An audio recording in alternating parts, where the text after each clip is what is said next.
My son-in-law tried to turn my grandson against me on Christmas Eve, whispering venomously, "Grandpa is a miser. He only spent $200 on your present." My grandson smiled and added, "And a $5 million trust fund?" My son-in-law collapsed onto the sofa, pale as death. You won't believe what happened next. Before we continue, please subscribe to the channel and write in the comments what time it is where you are now. The wine glass hit the cream carpet before I understood what my grandson had said. Red liquid spread in a perfect circle around Ignatius's feet while he stared at Zephyr like the kid had just announced aliens were landing on the lawn. My son-in-law's face went from ruddy to chalk in the time it took me to set down my coffee mug. What did you just... Ignatius grabbed the arm of the couch. His knees buckled. Quinn dropped the sweaters she'd been folding, mine, actually, something she'd bought me last year that still had the tags on, and crossed the living room in 3 strides. "Iggy? Baby, what's wrong?" Zephyr looked at me, then at his father, then at the spreading wine stain. The kid had the decency to appear confused, but something in his eyes said he knew exactly what he'd done. He just didn't know why it mattered. "The $5 million trust fund?" I said slowly. "You told him about that?" "Last month, after we did that college visit to Reed." Zephyr shrugged. "You said I could tell people when I turned 16. I turned 16 in November." I had said that. 14 years ago when I'd set up the trust, I'd written a letter explaining everything. He'd get access at 18. He could talk about it at 16. At the time, 16 seemed impossibly far away. Now here we were, and my grandson had just weaponized my own instructions. Ignatius made a sound somewhere between a cough and a sob. His hand pressed against his chest, not clutching, more like he was checking to see if his heart was still there. "I'm calling 911. Quinn already had her phone out. Her hands shook so badly she dropped it twice before managing to unlock the screen. The paramedics arrived during "Oh Holy Night" from the speaker in the corner. 3 of them, all business, checking vitals while Ignatius waved them off with one hand and grabbed Quinn's wrist with the other. The Christmas tree lights blinked red and green across his face. He looked like a man drowning in his own living room. My son-in-law hit the couch like a sack of organic potatoes from New Seasons. Dramatic, expensive, and completely unnecessary. "Sir, we need to take you in for observation." The lead paramedic, a woman with kind eyes and no patience for protest, had already pulled out a blood pressure cuff. "Your vitals are all over the place." "I'm fine, just..." Ignatius tried to sit up, failed. "Just give me a minute." Quinn rode in the ambulance. I followed in my Subaru with Zephyr in the passenger seat, radio off, heat blasting against the December cold. The kid texted the entire drive, thumb moving across his screen like he was taking notes. "Grandpa, you okay?" "Should I be asking you that?" "I didn't think he'd freak out like that." Zephyr glanced at me. "Did I mess up?" "No, you told the truth. Sometimes the truth breaks things that were already cracked." Legacy Meridian Park's ER waiting room had better entertainment than most Portland theaters. At least these performances were free. A couple argued about parking validation near the vending machines. A kid screamed about not wanting a shot. Someone's phone played the Jeopardy theme while they waited for news about someone named Margaret. I pretended to study the vending machine options, overpriced candy bars and chips that had been there since the Bush administration, probably, while watching Ignatius's reflection in the glass.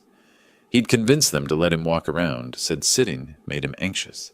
Now he paced the hallway outside Quinn's view, phone pressed to his ear, free hand cutting through the air like he was conducting an orchestra of his own panic. His voice carried. Not loud, but hospitals have acoustics like theaters. I'd learned that during my years at Portland Center Stage. Sound travels in unexpected ways. "I need 2 more months, okay? Just 2 months. Pause. His fingers touched his chest again. "No, I can't explain right now." Another pause. His voice dropped lower. I angled toward the Snickers. "The old man destroyed everything he... Look, I'll figure it out. I always do."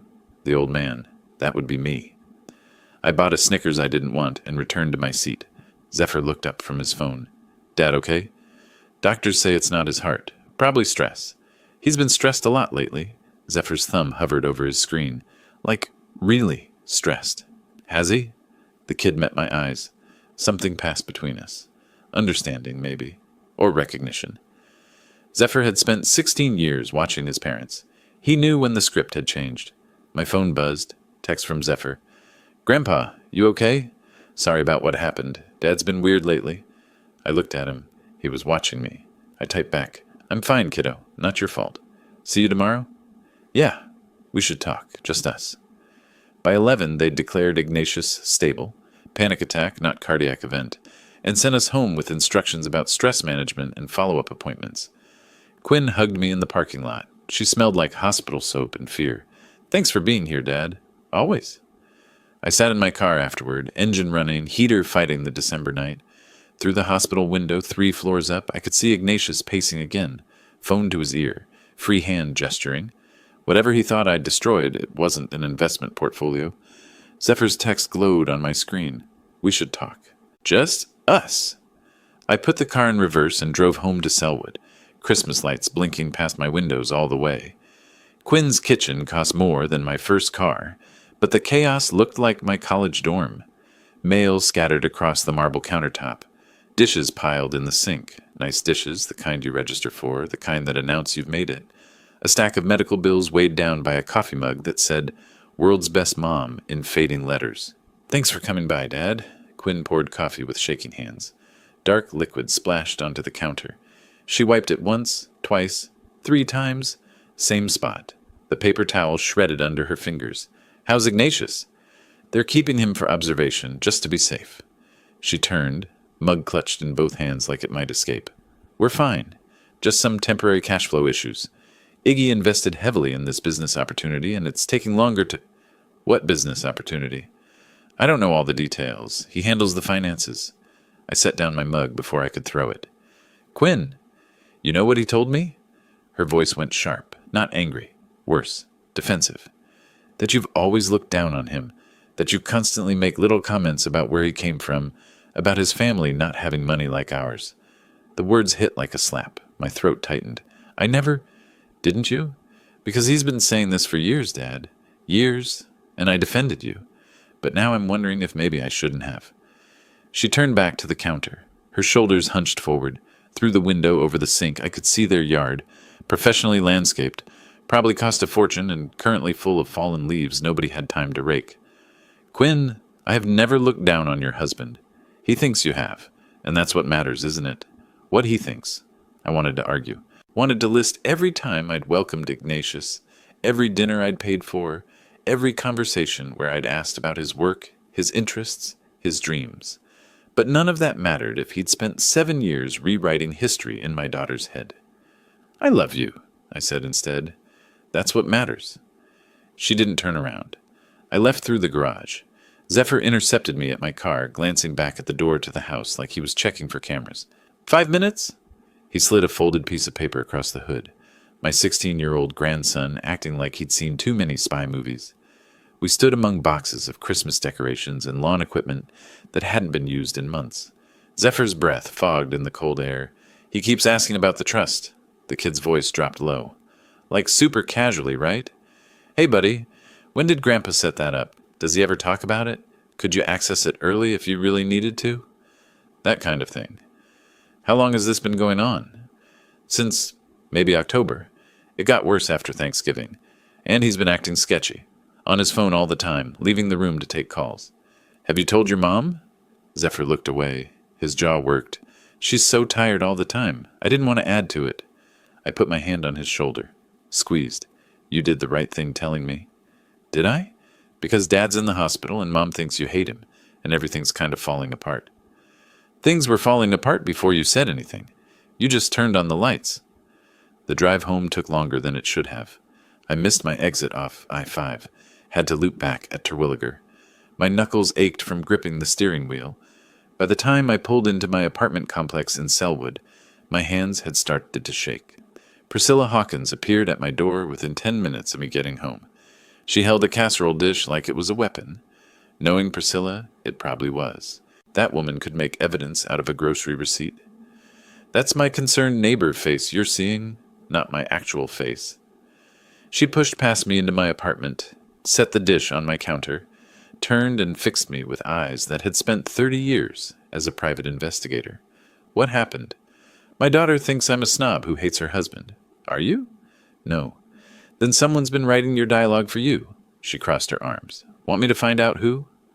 I should have said no, should have handled it myself, kept it in the family, not involved a neighbor who already knew too much about everyone on our street. But Priscilla had retired from investigative work years ago, and the look in her eyes said she missed it. His name's Ignatius Bishop, married to my daughter Quinn, lives in West Lynn. She pulled out her phone, started typing. Spell that for me. 2 hours later, my phone rang. I'd been staring at my ceiling, counting the water stains from the leak last spring that the landlord still hadn't fixed. The number showed Priscilla. Hosea, sit down. I'm already sitting. Good. So your son-in-law has $180,000 in debt from online sports betting. Papers rustled on her end. That's just what I found in 2 hours. You want me to keep digging? I closed my eyes, opened them. The water stains hadn't moved. Yeah, I said. Keep digging. Priscilla arrived 15 minutes later with a folder thick enough to stop a bullet. She spread documents across my coffee table, like a crime scene investigator laying out evidence. Papers overlapped, some highlighted in yellow, post-it notes in her sharp handwriting marking sections, bank statements, credit card bills, screenshots with timestamps. She'd printed everything. This is just 2 hours of work, Hosea. 2 hours. She tapped a printout showing a list of offshore betting sites. Your son-in-law isn't just in debt. He's in a hole so deep he's hitting magma. 180,000. The number still didn't feel real. To people who don't file paperwork with the IRS, if you catch my meaning. Look at this. She pointed to 3 different web addresses. Basketball, football, even cricket. Who bets on cricket? Someone desperate to win anything. She pulled out another sheet. Search history from a browser cache that she'd obtained through what she called a friend in IT. Legally gray, she admitted, but admissible enough for family purposes. My hand hovered over the paper, finger tracing the phrases without touching it, like the ink might burn. How to access trust fund early. Can you break a trust fund legally? Changing trust conditions. All searched between midnight and 3 a.m. over the past 2 months. Cricket. He bet on cricket. I'd lived 68 years without knowing Americans could gamble on cricket, and now I wished I could go back to that innocent time. There's more. Priscilla set down a bank statement from October 2021, a wire transfer for $90,000 to something called Coinbase Exchange. He told Quinn this was a startup investment. It wasn't. She pulled up a Bitcoin price chart on her phone, overlaid it with the transaction date, the peak of the market. He bought at the peak, right before the crash. He probably thought he was investing in his family's future. Her voice softened slightly. The same statement shows $200 to Little Scholars Daycare. He was paying for Zephyr's preschool while gambling their savings. I sat back. The theatrical masks on my wall, gifts from my years at Portland Center Stage, stared down at me. Comedy and tragedy. Both felt appropriate. He Googled, "Can you break a trust fund legally at 2 in the morning?" The internet never sleeps, and apparently neither do desperate sons-in-law. At least he used incognito mode. Points for effort, I guess. I need to talk to my lawyer. Priscilla nodded. I'll leave you with these. I made copies. She stood, then paused at the door. You want me to keep digging? Is there more to find? There's always more. Question is whether you want to see it. I looked at the papers spread across my table. Quinn's life mapped out in debt and desperation. Everything. I need to see everything. After she left, I texted Irving Foster, my attorney, friend from 15 years of serving together on the community theater board. He'd helped me set up Zephyr's trust. Now, I needed him to protect it. Need legal advice. Trust modification. Urgent. His reply came fast. Can call in 30 minutes. This about your family matter you mentioned at poker night? Yes. It's gotten complicated. They always do. Talk soon. I spent the 30 minutes pacing my apartment. 6 steps to the window where Christmas lights blinked across the street in perfect holiday rhythm. Turn. 6 steps to the kitchenette where Priscilla's casserole sat growing cold. Turn. My feet wore a path in carpet that was already worn when I moved in 3 years ago. Irving's call came at exactly 8. Lawyers are punctual. What's going on, Hosea? I told him everything. Zephyr's revelation at Christmas, Ignatius's collapse, Quinn's exhaustion, Priscilla's findings, the gambling, the crypto loss, the searches about breaking trusts. Irving listened without interrupting. Another lawyer trait. When I finished, he exhaled slowly. You want to add a manipulation clause? It's possible. But, Hosea, this could blow up if not handled delicately.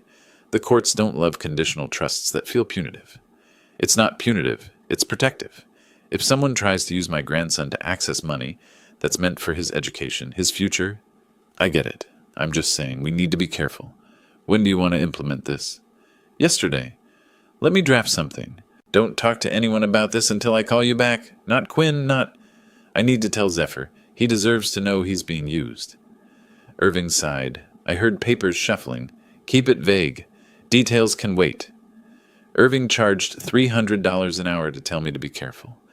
I could have gotten that advice from a fortune cookie for free, but the fortune cookie wouldn't file the paperwork. At 8:45, I called Zephyr. Quinn was working her evening shift at OHSU. Ignatius was still at the hospital, or so I thought. The kid answered on the first ring. Grandpa, everything okay? Yeah, buddy. Just wanted to check on you. Yesterday was rough. I'm sorry about dropping the trust fund thing like that. I didn't know Dad would. Not your fault. Actually, that's why I'm calling. Your dad's been asking you about the trust, right? A pause. Yeah, how did you know? Because I'm working with my attorney to make sure nobody can pressure you about this money. It's yours, for college, for your future. Your dad, or anyone else, won't be able to touch it or manipulate the terms. That's good. That's really good, Grandpa. We'll get through this, I promise. Thanks, I love you. Love you too, kiddo. I set the phone down feeling lighter than I had in 2 days. Protected Zephyr, started the legal work, faced the truth. What I didn't know, what I couldn't have known, was that Ignatius had installed monitoring software on Zephyr's phone 3 months ago. Parental safety, he'd called it. Checking for inappropriate content, tracking location, standard concerned parent stuff. Across town, sitting in his Lexus in a Safeway parking lot, my son-in-law listened to our entire conversation through the app on his phone. His face glowed blue-white in the screen light. His knuckles went white on the steering wheel. The knock on my door came at 9:45. 3 sharp raps. Too late for neighbors, too early for emergencies. Through the peephole, Ignatius stood in the hallway, hospital bracelet still on his wrist, eyes red, not from crying, from staring at a screen too long. He raised his hand to knock again. It trembled. I opened the door. Ignatius didn't wait for invitation. We need to talk, old man. I know what you think about me. His voice cracked. And you're right. I stepped back. Ignatius walked into my apartment like a man entering confession. He paced my living room.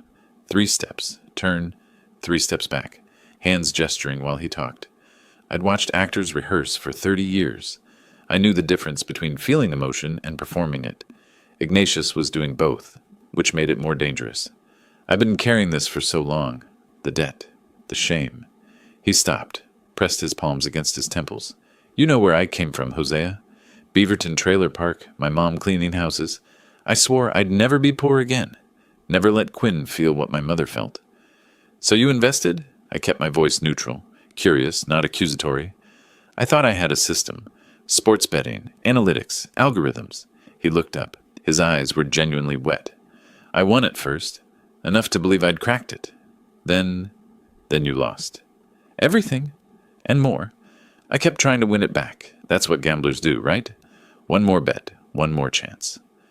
I moved to the kitchenette, made coffee because it gave me something to do with my hands, and an excuse to turn my back on him while I thought.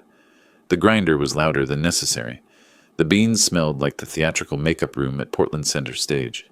Bitter, dark, familiar. A memory surfaced. June 2016. I'd stopped by Quinn's house with birthday presents for Zephyr. Found them at Laurelhurst Park instead. Ignatius had crouched in the grass, patient as a saint, adjusting 8-year-old Zephyr's grip on a baseball. Fingers along the seams, buddy. There you go. Now, when you throw, step with your opposite foot. Zephyr's throw went wild, rolling into the duck pond. That's okay. Ignatius laughed, jogging after it. Even the Mariners throw wild sometimes. Let's try again. Quinn sat beside me on the bench, swollen with the pregnancy they'd lose 3 months later. He's so good with him, she said softly. And he was. That day, Ignatius was just a father teaching his son baseball, buying them ice cream after, making terrible dad jokes that had Zephyr giggling. No performance, no angle, just love. Something happened between that day and this one. Something broke him, or maybe just revealed what was always underneath. I poured 2 mugs, brought them to the living room. Ignatius took his with both hands, like it might anchor him. "How bad is it?" I asked. He produced a printed document from inside his jacket. A debt repayment plan. Spreadsheet format. Color-coded with pie charts. Nothing says I'm serious about debt repayment like decorative graphs. The paper was still warm from the printer. 36 months, aggressive payments. I can do this. I just need time. And I need you not to tell Quinn. Not yet. She's my daughter. She's my wife. His foot tapped against my floor. Rapid, anxious. Let me fix this. Let me be the one to tell her. On my terms, when I'm already making progress. Please. I should have said no. Should have called Quinn right then. But something in his eyes, desperation mixed with something that might have been actual remorse, made me hesitate. 1 month. His exhale shook. Thank you. I swear, I'll make this right. He should have left. Should have taken the win and walked away. But gamblers never know when to stop. There's something else. He leaned forward, elbows on knees, the picture of humble supplication. Quinn's always wanted to open her own urgent care clinic. I've been researching locations, business plans. If we could get a small loan, $50,000 to cover the startup costs, it could change everything. She could quit the hospital, work for herself. There it was, the actual play. $50,000 is a lot of money, Ignatius. I know. But think about Quinn. This could give her the life she deserves. I can't give that to her right now, but you could. For her, not for me. He should have auditioned for Portland Center Stage. The hand-wringing, the strategic pauses, the single tear tracking down his cheek. I'd seen worse performances get standing ovations. The lie tasted bitter on my tongue. I'd need to pull it from a fixed deposit. Give me a week. A week, absolutely. Take your time. He stood, extended his hand. And Hosea? Thank you for hearing me out. You didn't have to. I shook his hand. His palm was damp. After the door closed, I stood at my window, watching his Lexus pull away, red taillights disappearing down the rain-slick street. My son-in-law drove a $60,000 car and asked me for $50,000 to help my daughter. The math wasn't mathing, as Zephyr would say. I called Irving at 11:15. He just left. Whole performance, tears, repayment plan, the works. Asked me for $50,000. For the debts? He said for Quinn's clinic, like I'm stupid enough to believe that. So we move forward with the trust modification? Yes. Start the paperwork. Make it ironclad. Papers rustled on Irving's end. A pause stretched longer than it should have. Before we do this, there's something else you need to know. I did some digging through public filings. Ignatius has been making withdrawals from Quinn's retirement account, her 401k from the hospital. Started small, 6 months ago. Now it's over $30,000. The coffee mug in my hand finally trembled. My daughter doesn't know. No, he's the account beneficiary. He has legal access. But ethically, he's stealing from his own wife. Through my thin apartment walls, I could hear my neighbor's television, some Christmas movie where everything works out, where families are whole and happy and no one steals from the people they're supposed to love. I gripped the counter edge. Irving, I said quietly, voice steady as a surgeon's hand, we're not just protecting Zephyr anymore. We're going to get my daughter's money back, every cent, and we're going to make sure Ignatius Bishop understands exactly what happens when you steal from family. I spent Friday designing it. Saturday, I sent it. 30 years of forging prop telegrams, vintage letters, and fake identification papers for Tennessee Williams. Productions finally paid off. Who knew community theater would prepare me for financial warfare? The document took 8 hours to perfect. Columbia Trust Bank, letterhead, real bank, real logo, downloaded from their website and recreated pixel by pixel. Case number format matching legitimate banking investigation codes I found buried in financial regulation documents online. Generic legal language about unauthorized third-party inquiries detected during routine compliance monitoring. My dining table became a prop department, cream-colored paper stock from Office Depot, heavy weight, 24-pound. The embosser I'd kept from my theatrical design days, unused for 3 years, now pressing a convincing seal into the lower right corner. My fingers smoothed the edges, checking for imperfections. The signature block read, Marcus Chen, Trust Compliance Officer. Marcus Chen didn't exist, but his title sounded exactly right. I printed 2 copies, mailed them certified mail, one to Quinn, one to Ignatius. Different timing, maximum confusion. Saturday morning, 9:15, my phone rang. What did you do? Ignatius's voice came through so loud I held the phone away from my ear. The trust. It's frozen. You blocked it. You vindictive. I didn't do anything, Ignatius. What are you talking about? Don't play stupid. Columbia Trust Bank sent a letter saying there were suspicious access attempts. I examined my fingernails. Needed trimming. Suspicious access attempts? Why would someone be trying to access Zephyr's trust? They didn't. I don't know. But you're behind this, I know you are. The bank investigates these things independently. If they found suspicious activity, maybe you should ask yourself who might have been making inquiries. He hung up. I poured more coffee. Quinn's call came at 2 that afternoon. Her voice was already crying. Dad, Iggy says you froze the trust. He says you're punishing him for asking about a loan. Sweetheart, I can't freeze a trust. That's not how trusts work. Only the bank can take action if there's what? If there's evidence someone tried to access it inappropriately. Why would the bank be investigating unless someone gave them reason to? Silence, then quieter. I don't know. Has Ignatius been asking questions about the trust? Making calls to financial institutions? I don't know. Maybe. For planning purposes. That's normal, right? I wanted to tell her everything. Wanted to explain that her husband had been researching how to break the trust at 2 a.m, that he'd installed spyware on Zephyr's phone, that he'd stolen $30,000 from her retirement fund. But Irving's advice echoed, let them unravel themselves. I'm here if you need me, I said instead. 4 o'clock. Quinn found the credit card statements in her mailbox between a Bed Bath & Beyond coupon and a pizza menu. $180,000 of debt, sandwiched between 20% off bath towels and a 2-for-1 pizza deal. The universe had a sense of humor. Priscilla had mailed them anonymously. No return address, just the statements, highlighted in yellow where his name appeared, where the amounts climbed. I wasn't there for the confrontation, but Priscilla was next door. The walls in West Lynn might be expensive, but they weren't soundproof. Identity theft, Ignatius claimed. Someone stole my information, opened accounts in my name. Then we call the police, Quinn said. File reports. No, not yet. I already contacted the credit bureaus. It takes time to dispute. He spent 2 hours on hold with Columbia Trust's fraud department, trying to verify a document that didn't exist. I know because Priscilla could hear him shouting from next door. At 11 that night, my phone lit up. Text from Zephyr. Grandpa, found something on Dad's computer. Sending screenshot. The image loaded. Messages between Ignatius and someone saved as DP, East Portland Financial. Bishop, final warning.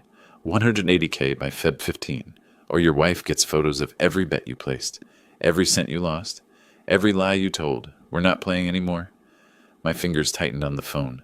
When did you find this? Tonight. He left his laptop open. Should I show Mom? Not yet. Let me handle this. Are you safe? Yeah. He doesn't know I saw it. Keep it that way. Delete our messages after reading. I stood at my window, watching Christmas lights blink across the street. December 28th, February 15th was 6 weeks away. Ignatius had 6 weeks before his world detonated, and he knew it.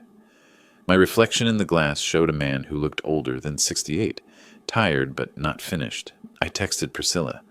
Find me the contact for East Portland Financial, the bookmaker. We need to meet. 3 dots appeared, then, You're buying his debt? I typed back, I'm buying his leash. Dwayne Parker's office sat above a pawn shop on 82nd Avenue, accessible through a side door with peeling paint and a broken security camera.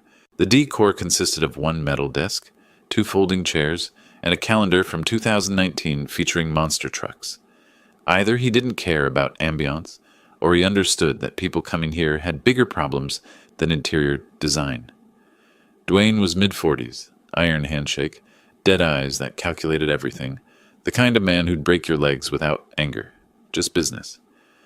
You're the father-in-law, Priscilla mentioned. He gestured at the empty chair. Sit.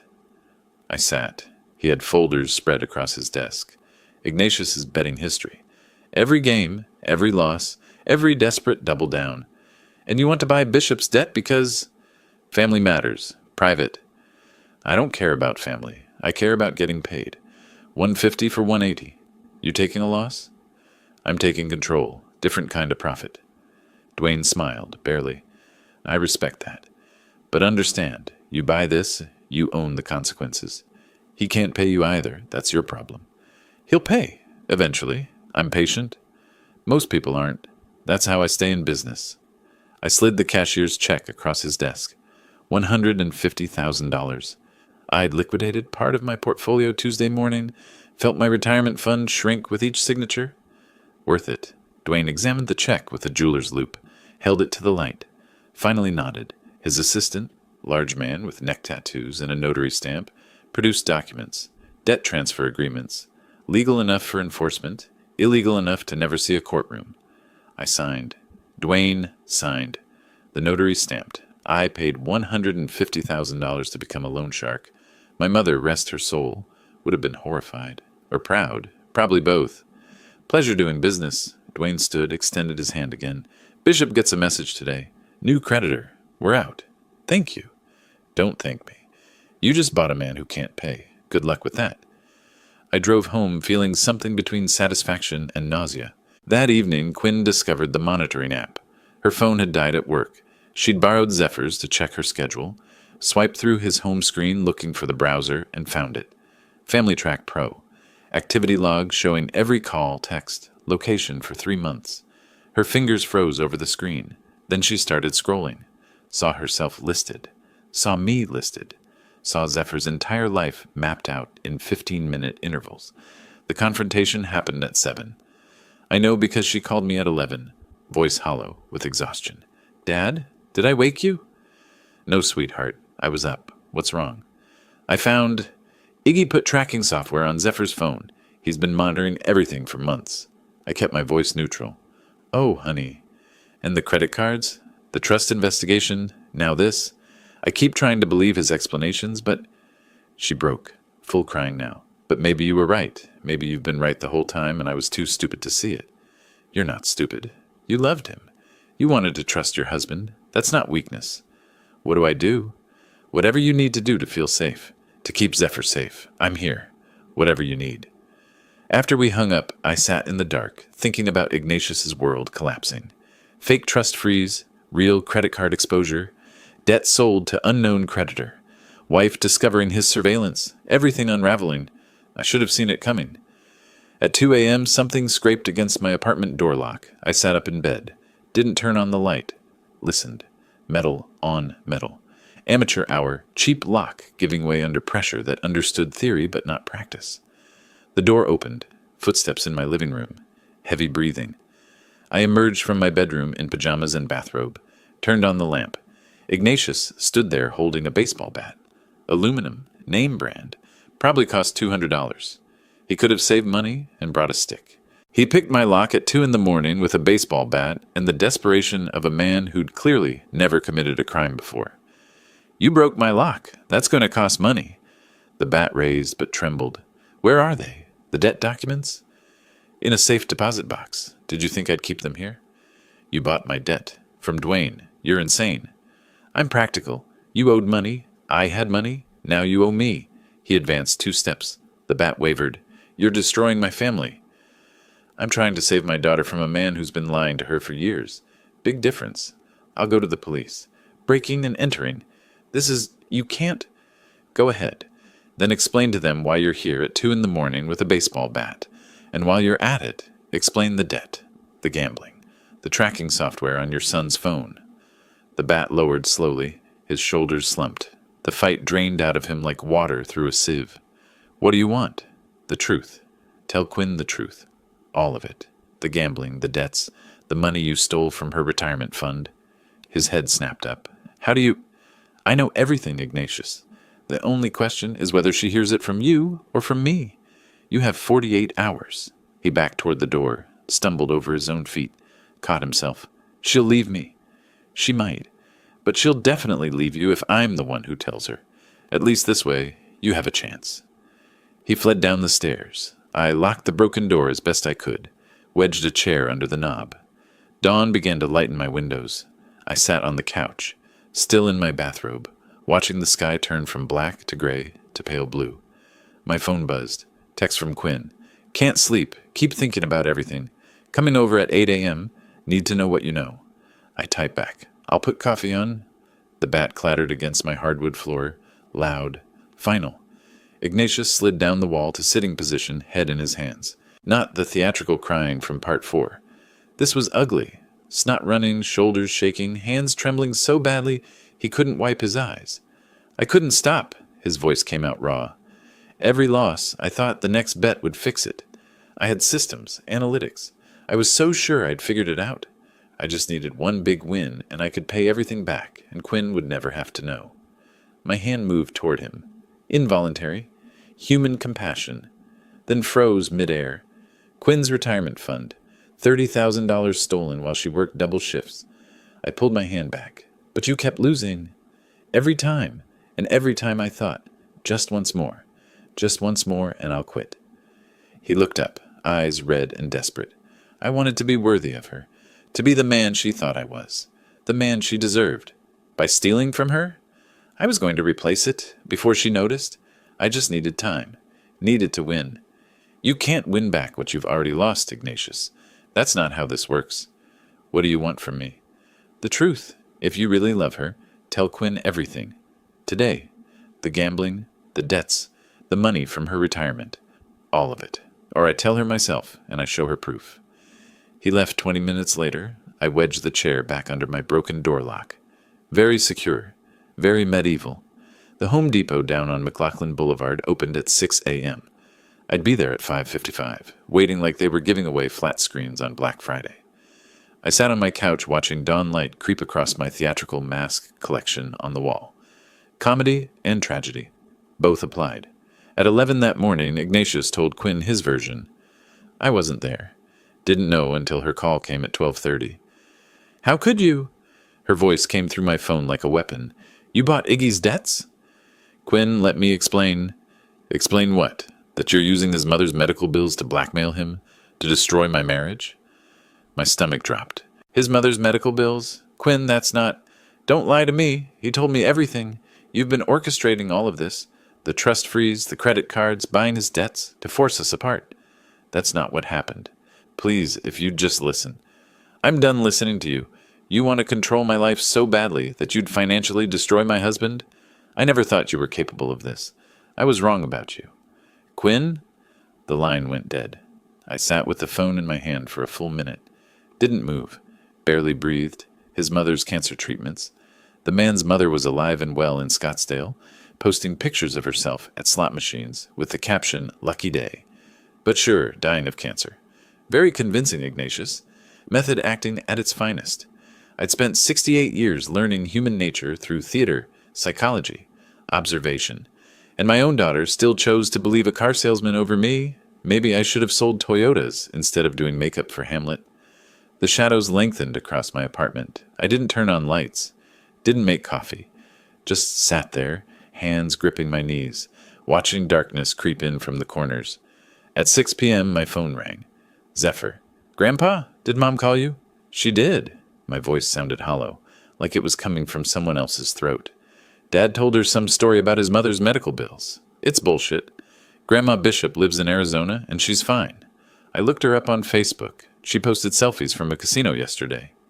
Your mother believes him, because he's good at lying, but I can prove it. I have an idea, Grandpa. It's crazy, but I think it could work. I closed my eyes. I don't want you involved in this more than you are. I'm already involved. He used me to get to your money, and now he's using Mom to shut you out. We need proof he can't talk his way out of. What kind of proof? His confession, on video, from his own mouth. We met at a coffee shop on Hawthorne the next morning. Sunday.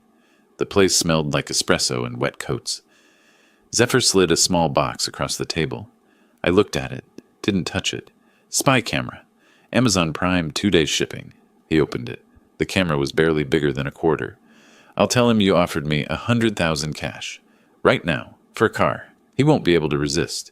He's your father. This will... He stopped being my father when he put spyware on my phone. When he tried to use me to steal from you. Zephyr's jaw set hard. This isn't about revenge, Grandpa. It's about protecting Mom. She needs to see who he really is. The video could destroy their marriage. The marriage is already destroyed. Mom just doesn't know it yet. We're not breaking them up. We're showing her the truth. My hand hovered over the camera. Still couldn't touch it. You're 16. You shouldn't have to... I'm 16, and I've been watching him lie to Mom for months.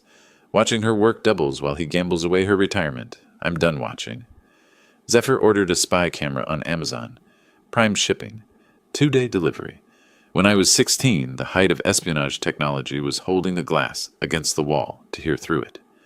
Now, kids could conduct FBI-level surveillance with their allowance money.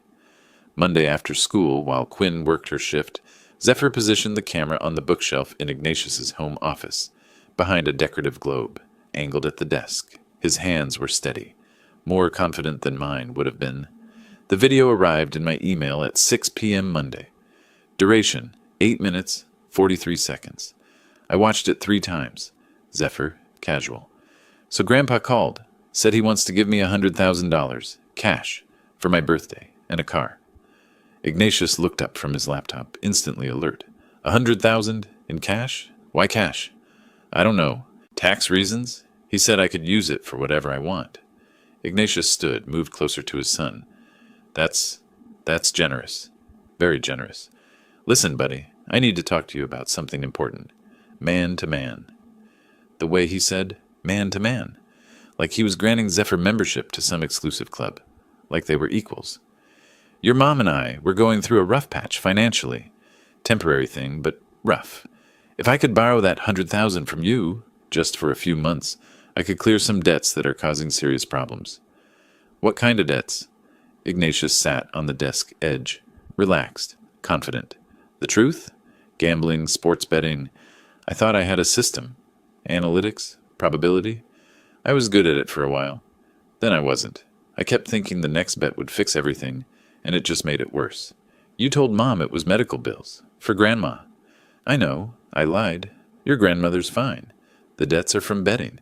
And if I don't pay them soon, the people I owe, they'll go after your mom. After our house. I need that money, Zephyr. To protect her. To protect you. You're asking me to lie to Grandpa. I'm asking you to help your family. Sometimes adults make mistakes. Big ones. I need you to help me fix mine before your mother finds out. I closed the laptop harder than necessary after the 3rd viewing, called Irving. I need a favor. Multiple favors. What kind? The theatrical kind. Tuesday morning, I met Marcus at Portland Center Stage. He'd been assistant director there for 20 years. Helped me create period-accurate documents for dozens of productions. So you need fake investor letterhead. Marcus grinned. This is the most interesting Tuesday I've had in months. We created Summit Capital Partners. Embossed logo that looked like a mountain having an identity crisis. Heavy cardstock. Professional invitation to private automotive investment opportunity presentation. Marcus helped me print 20 copies. You want these delivered? Courier. To his dealership. Make it official. Ignatius is going to lose his mind when he realizes. That's the idea. The Nines Hotel Conference Suite cost $400 for 2 hours. Worth every cent. Wednesday afternoon, I arrived early. Irving was already there, setting up his laptop. Dr. Helena Morrison, gambling addiction specialist I'd found through Irving's contacts, arranged pamphlets on the table with clinical precision. We checked watches, synchronized like we were planning a bank heist instead of an intervention. My phone buzzed. Text from Irving. Quinn confirmed. She's coming. Suspicious, but coming. 15 minutes before 2 p.m., Quinn arrived. She stopped in the doorway when she saw me. Of course you're here. Her voice was cold. Irving, if this is an ambush, it's information, Irving said carefully. Please sit. You need to see this before your husband arrives. My husband. What? He'll be here in 10 minutes. Sit down, Quinn. She sat, stiff, defensive, ready to leave. Irving opened the laptop. Your son recorded this yesterday at home. He sent it to your father, who sent it to me. Zephyr recorded. Her face went pale. Watch first, judge after. The video played. Zephyr's voice, Ignatius' immediate interest, the $100,000, the confession about gambling, the lie about protecting family. Quinn's hands gripped the table edge, knuckles white. The video ended. She sat silent. Mrs. Bishop, Dr. Morrison began gently, I'm a therapist specializing in... Be quiet. Quinn's voice shook. Just be quiet for a minute. We waited. At exactly 2 p.m., footsteps in the hallway. The door opened. Ignatius walked in wearing a suit that cost more than my monthly rent, carrying a leather portfolio he'd probably bought specifically for this meeting. The smile on his face, confident, ready to pitch. died faster than Wi-Fi in a basement. He stopped, looked at Quinn, at Irving, at Dr. Morrison, at me. Please sit down, Mr. Bishop. Irving gestured to the empty chair across from Quinn. We have something you need to see. Quinn's voice came out quiet and dangerous. Close the door, Iggy. You're going to want privacy for this. Ignatius's hand fumbled behind him, found the door handle, pulled it shut with a soft click that sounded like a cell door locking. He moved toward the chair, didn't sit, just gripped the back like it was the only thing keeping him upright. Irving turned the laptop toward him. This video was recorded yesterday at your home. Ignatius's eyes snapped to me, realization hitting. Your son, he whispered. My grandson, I corrected quietly. Irving pressed play. Zephyr's voice filled the room. So Grandpa called, said he wants to give me $100,000. The video played for 8 minutes and 43 seconds. Quinn didn't look away. Zephyr's voice, casual and innocent. So Grandpa called, said he wants to give me $100,000. Ignatius on screen, leaning forward eagerly. $100,000 in cash? Quinn's tears fell onto the conference table, dark spots spreading across polished wood. She didn't wipe them, just stared at the laptop screen while her husband's voice filled the room. The truth? Gambling? Sports betting? I thought I had a system. Ignatius tried standing.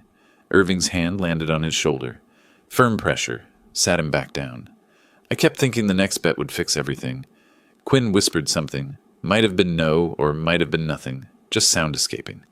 The video ended. Silence stretched. Traffic noise filtered through the hotel windows. Buses, horns, Portland's afternoon rhythm continuing like the world hadn't just stopped. Irving spread documents across the table. Bank statements, credit reports, betting site screenshots, withdrawal records from Quinn's retirement account, highlighted in yellow. $31,400, Irving said. Taken from your 401k over 6 months. Starting last July. Quinn's hand slammed the table. Laptop jumped. Coffee cups rattled. We all flinched except her. You stole from me? From your own wife? Ignatius's hands came up, palms out. Quinn, I was going to replace it. Before you noticed. I just needed. You needed to stop lying. Her voice cracked. You looked me in the eye and told me about your mother's medical bills. Your dying mother who's posting casino selfies in Arizona. I was ashamed. I couldn't admit I'd failed. That I'd become... What? What did you become? Ignatius's voice went barely audible. My father. The man I swore I'd never be. Dr. Morrison intervened gently. Professional calm. Mrs. Bishop, what your husband has is a clinical addiction. That doesn't excuse his choices, but it explains the compulsive behavior. How long? Quinn asked, still looking at the laptop, not at Ignatius. 3 years, since the crypto crash. 3 years of lies. Dr. Morrison slid a brochure across the table. Sunset, rolling hills. The word serenity in elegant script. Looked like a spa where rich people did yoga and discovered themselves. Ignatius was going to hate it. Good. Recovery is possible, Dr. Morrison continued, but it requires total honesty, structured treatment, and accountability. I'll do it. Ignatius reached for Quinn's hand. She pulled back. Anything, any program, just don't leave me. Irving produced another document. Legal paper, dense paragraphs, signature lines at the bottom. Mr. Bishop, this agreement stipulates full repayment of Mrs. Bishop's retirement funds within 5 years, monthly installments from your salary, mandatory attendance at Gamblers Anonymous with documented proof, complete financial transparency, and 0 contact with your son's trust fund. Any violation triggers immediate divorce proceedings with financial penalties. Ignatius read the document. His hand shook. 5 years? I can't pay $30,000 in 5 years on my salary. Then you should have thought of that before stealing it. Sign or don't sign. If I sign this, Quinn finally looked at him. If you sign, we try. If you don't, I file tomorrow. He picked up the pen. Had to try 3 times before his hand steadied enough. The signature came out shaky, barely legible. The door opened. Zephyr stepped in. He crossed directly to me, bypassed his father entirely. The kid hugged me hard, face pressed against my shoulder. You saved us. You saved Mom. I put my hand on his head. You saved yourself, buddy. You're the one who got the evidence. Will Mom be okay? Eventually, maybe. I hope so. Quinn stood, moved to her son. They held each other while Ignatius sat at the table, hands flat on the signed agreement, looking at nothing. We left separately. Irving first with Dr. Morrison, then Quinn and Zephyr. I lingered, watching Portland through the hotel windows. Gray sky, rain starting, traffic lights reflecting on wet pavement. Ignatius spoke from behind me. You win, satisfied? This wasn't about winning. This was about stopping you from destroying my daughter. I love her. Then prove it. Keep your promises. Stay away from gambling. Be the father Zephyr deserves and the husband Quinn married. And if I do all that, then maybe someday she'll trust you again. But I won't. I'll be watching.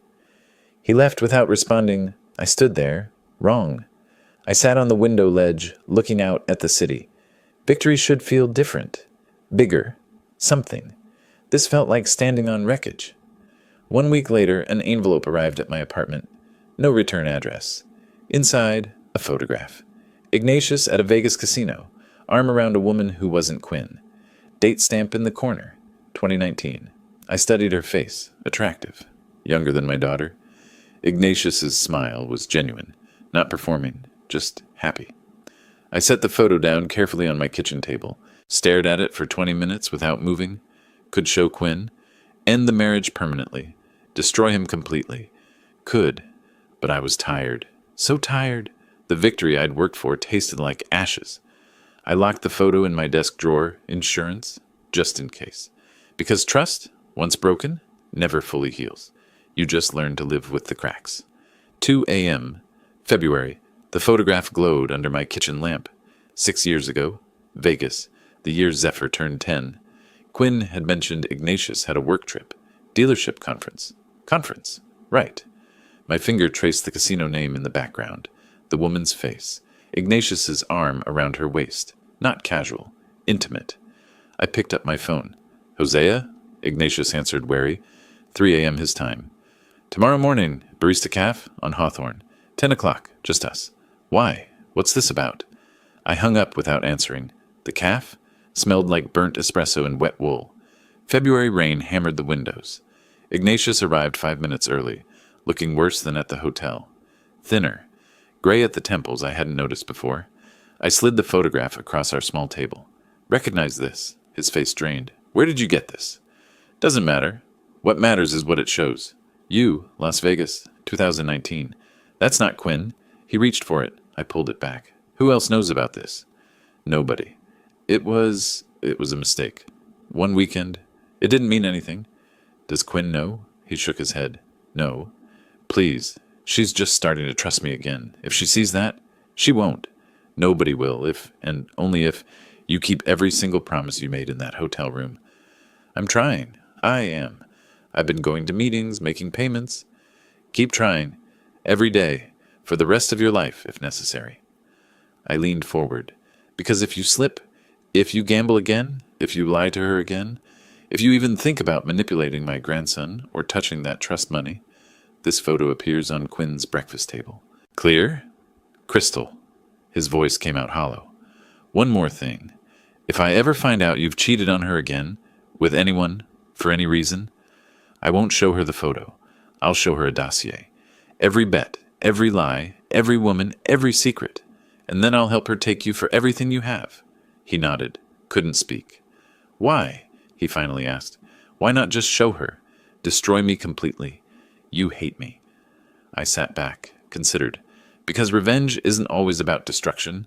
Sometimes it's about control, about teaching lessons. You got your lesson, Ignatius. You lost your freedom, your privacy, your power. You're on a leash now, mine, and you'll stay on it as long as you're married to my daughter. Why give me a chance? Not for you, for her. She's trying to save her marriage, trying to believe you can change. I'm giving her that chance, but I'm also giving myself insurance. He left. I sat there with cold coffee and the photograph. Back home, I burned it in my kitchen sink, watched edges curl and blacken. The smoke detector chirped twice before the paper turned to ash. March arrived with rain. Portland's default weather. My 69th birthday fell on a Tuesday. Quinn insisted on cooking dinner at my place. Brought supplies in reusable bags. Zephyr carrying the wine. Ignatius came too. Washed dishes without being asked. Moved carefully through my apartment like a guest who knew he was tolerated, not welcomed. Dalton called from Tokyo. His face filled my iPad screen, propped on the bookshelf between theatrical masks. Happy birthday, Dad. Wish I could be there. You're here enough. How's Tokyo? Rainy? Like Portland? Some things are universal. Zephyr showed me a video game, explained controls I'd never remember. I made appreciative sounds while Quinn laughed at something in the kitchen. Ignatius washed dishes like a man disarming a bomb, slowly, carefully, terrified of breaking something. He'd broken enough already. Quinn hugged me in the kitchen doorway, held on longer than necessary. Thank you for not giving up on me, even when I said those awful things. You weren't awful. You were a wife trying to believe in her husband. I chose wrong. You chose love. That's never wrong. The timing was just complicated. She pulled back. Are we okay? You and me? I touched her face. We're getting there. These things take time. I have time. So do I. After dinner, I stood at my window. March rain streaked the glass, making Portland's skyline waver and blur. Behind me, Quinn's laughter, forced brightness, Zephyr's game sound effects, Dalton's tinny voice from the iPad, running water. Ignatius, silent at his assigned task. I didn't turn around. Just watched rain. My reflection showed a man who looked older than 69. Lines deeper, shoulders heavier. Did I win? Families together, sort of. Everything's fine, sort of. The rain continued. Portland's perpetual rain, washing nothing away, just making everything gray. I thought about the photo. Burned now. Gone. Except it wasn't gone. Would never be gone. Ignatius knew I'd seen it. That was enough. The prison was psychological, permanent uncertainty. That was the revenge. Not destruction, control. Forever, I breathed out. Finally turned from the window. Rejoined my family. Quinn smiled at me. Genuine. Damaged, but genuine. Zephyr paused his game. Grandpa, you okay? Yeah, kiddo. Just thinking. About what? About how lucky I am to have you all here. Ignatius glanced at me from the sink. Our eyes met for 1 second. Understanding passed. He knew he was beaten.